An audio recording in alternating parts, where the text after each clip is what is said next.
The first example like this that I remember reading about was bans on smoking in restaurants. Surveys indicated the public was generally against such bans while the matter was still being debated by lawmakers. But as soon as the decision was made and new laws were passed, public sentiment shifted in favor of the bans instantly, before they even came into effect.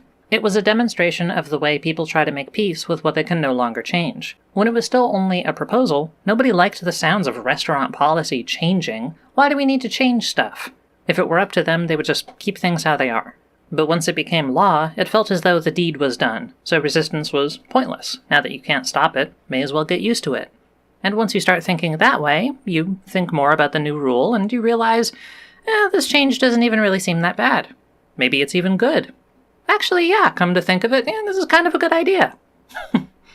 There's just sometimes an initial resistance to something, but, once people are forced to get used to it by it just happening anyway, whether they like it or not, they come around. Back in 2016, when everybody expected Hillary Clinton to become US president, the institutional opposition to Donald Trump was high because he was viewed as a mistake, an aberration, an anomaly, a temporary glitch in the system. Just resist for a few years and things will return to normal, right? That's what we all need. A return to normality. Or normalcy, as Americans say. Ugh. The political establishment, the Republican Party, most of the media, the big companies, our tech companies, Facebook, Twitter.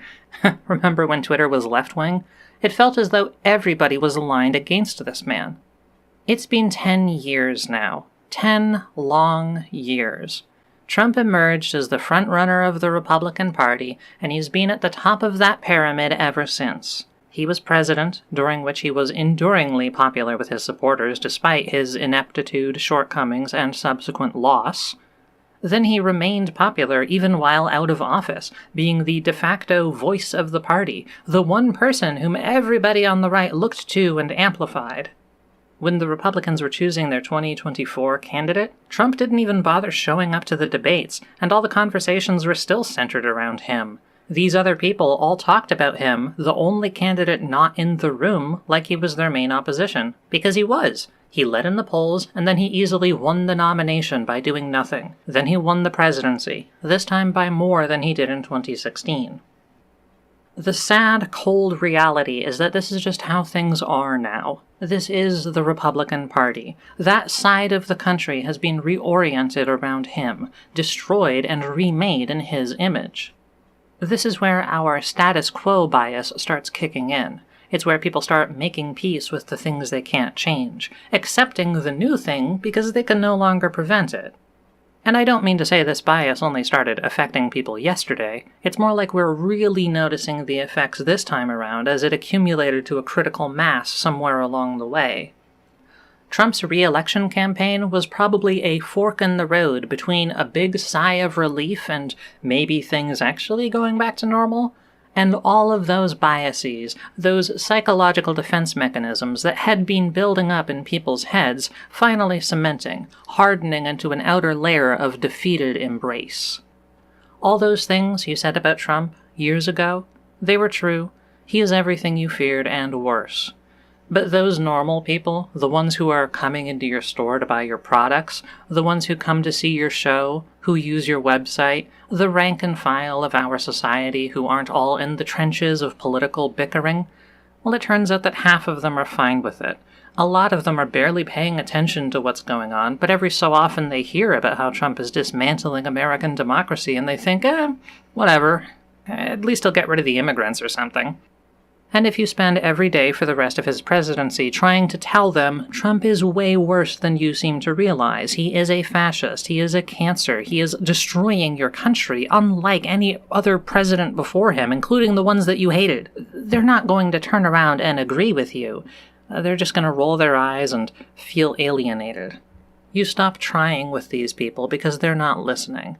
You stop sounding the alarm. If you're a wealthy fucker, you might donate to his campaign and show up at some of his events. May as well. This is just how things are now, I guess. Go with the flow. Don't want to get on his bad side, do you? And now, even the people in the crowd who do agree with you, A lot of them don't want you to keep going on about it. They're exhausted, and they don't know what they can even do about it at this point. Wait a few years and hopefully win the next election? They would rather listen to something less depressing before going back to work than reading the details of the 1,000th way that Trump is ruining everything. This is how I interpret what happened to Bill Maher not too long ago. He went to the White House to have dinner with Trump for some reason. I don't know what that was about. But then he went back to his show the next evening and he tried to tell everybody that Trump is actually a gracious host who's less crazy in private than when speaking to cameras. Wow.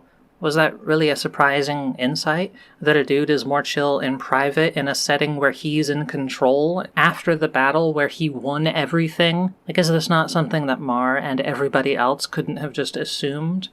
Moreover, why does it matter? Maher went from resisting to acclimating, from sounding the alarms to taking a break, breaking bread for a time.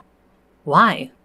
Perhaps he is comforting himself with the feeling that maybe it's not really so bad. Now that it's out of his hands, the election is over, and there's nothing that he can really do but watch and complain.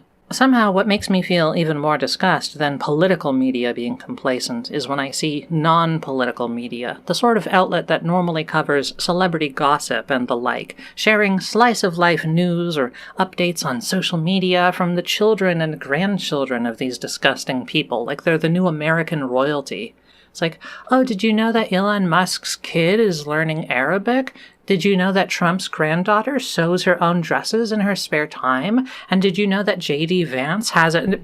No, I don't know any of that, and I don't care. I don't give a fuck. I could only care less in the sense that my revulsion probably has room to grow. I don't even know if those two examples are real about the Arabic and the dress. I don't know. Probably not. I made them up. I try to deliberately forget anything that I accidentally learn about these people's extended families that isn't direct political or business ties. They don't deserve that kind of trivial curiosity.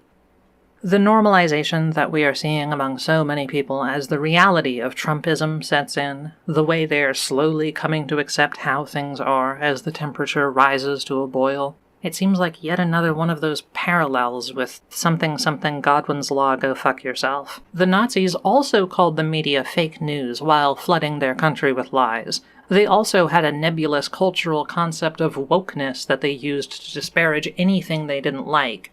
Their term was cultural Bolshevism, which they thought was infecting and degrading German art and music and views on sexuality, I don't know, stuff like that. They also hated gay and trans people and tried to purge academia to prevent people from reading books about those topics. And the Nazi leadership also acted like they were superior military men, despite mostly being dorks and crazies and drug addicts and failed creatives. They also had a controversial leader who tried to overthrow the government, failed, got in trouble, but then people were way too lenient and forgiving, so then he came back and did it again without any lessons learned, and the second time succeeded.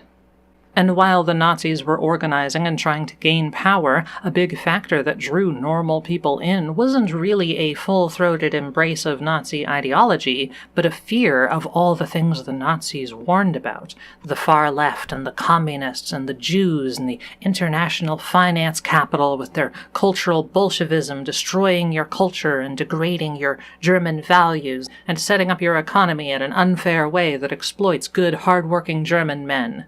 Which is very reminiscent of the way that talking to a lot of normal people who support Trump, they just say, well, I had to support him because, look, Kamala Harris, the left BLM woke, like, just kind of left-wing boogeyman, so therefore I have to support Trump, even though he has bad qualities. Oh, God. In trying to resist fascism, Germany ended up uniting around Paul von Hindenburg, the last president of Germany during the Weimar period, and the oldest politician ever. He was re-elected president in 1932 at age 85, after being well-known and respected in Germany for most of his life. Then he died in office of old age, of lung cancer, at age 86, and then Hitler took over the country in the aftermath. This parallel is all that I could think of on that fateful day of the presidential debates, June 27th, 2024, the Biden-Trump debate, when it seemed like Joe could barely speak and his mouth just hanged open while Trump was talking. God, he really was our Hindenburg. That being said, we could get off this train any time. We don't need to keep echoing the last century until another Holocaust happens. But no matter how long it goes on, there is one crucial part of the story that does need to be reached and repeated, and that's the Nuremberg trials. There needs to be justice. Trump himself is going to die soon. And at the rate it seems things are going, this will likely happen before he ever faces justice for what he's done. The same cannot be said for those who have enabled Trump along the way. These people aren't even soldiers who were just following orders. They volunteered for these positions, hoping to gain something for themselves in the process. And then there's these Republican members of Congress who have the authority to stand up to Trump, even remove him from office if they so choose. But they just prefer not to. They would rather dance along. The most obvious villains here are Trump's longtime loyalists, Rudy Giuliani, Stephen Miller, Roger Stone, Kellyanne Conway, and his family, Eric Trump, Don Jr., Ivanka, as well as J.D. Vance and his techno-wizard sponsors, Elon Musk, Peter Thiel, Mark Andreessen, all those guys. I don't necessarily condemn Trump's cabinet picks in 2016, but I do absolutely condemn anybody who has stuck around since then, or joined on for the second term. The main characters I didn't name yet already are Pete Hegseth, Kash Patel, Pam Bondi, Tulsi Gabbard, Kristi Noem, RFK Jr., John Ratcliffe, Marco Rubio, Scott Bessent, Russell Vought, Mehmet Oz, Linda McMahon, Scott Turner, Sean Duffy, Brooke Rollins, Jamieson Greer, Kelly Loeffler, Susie Wiles, Peter Navarro, Steve Witkoff, Howard Lutnick. Jesus Christ, I'm like Arya Stark listing all these fucking names. There are many people here, like Peter Navarro, who belong in prison, but none of them deserve anything less than to become social pariahs, to be ostracized for the rest of their lives for voluntarily playing the part they've played and allowing this administration to ruin their country. This should be a stain that follows them forever. Their children should be ashamed to identify them as their parents. You cannot just forgive and forget. That won't work. Fight for a future in which the crimes of today do not go unpunished. What do you say to voters who have concerns about your capabilities to serve? Well, I took 2 tests, cognitive tests. I aced them, both of them, as you know.